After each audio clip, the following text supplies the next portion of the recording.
एक बार की बात है, एक छोटे से गांव में राजू नाम का एक किसान रहता था।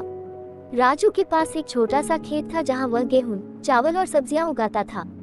वह अपने परिवार का भरण पोषण करने के लिए हर दिन बहुत मेहनत करता था। एक साल क्षेत्र में भयंकर सूखा पड़ा और राजू की फसलें मुरझाने लगी और मरने लगी। उसने उन्हें बचाने के लिए हर संभव कोशिश की, लेकिन कुछ भी काम नहीं आया। वह जानता था कि अगर उसे जल्द ही कोई समाधान नहीं मिला तो उसके परिवार पर संकट आ जाएगा। एक दिन राजू ने एक शक्तिशाली जादूगरनी के बारे में सुना जो पास के जंगल में रहती थी। जादूगरनी जादुई शक्तियों के लिए जानी जाती थी और सूखे मौसम में भी बारिश करा सकती थी। राजू ने उसकी मदद लेने का फैसला किया और उसे खोजने के लिए यात्रा पर निकल पड़ा। घंटों जंगल में भटकने के बाद आखिरकार राजू को जादूगरनी की झोपड़ी मिली। उसने दरवाजा खटखटाया और जादूगरनी ने उत्तर दिया।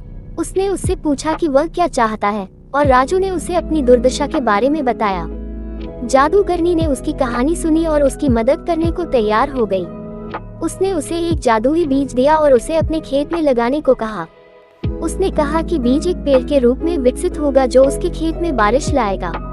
राजू बहुत खुश हुआ और उसने जादूगरनी को धन्यवाद दिया। वह वापस अपने खेत में गया और बीज बोया।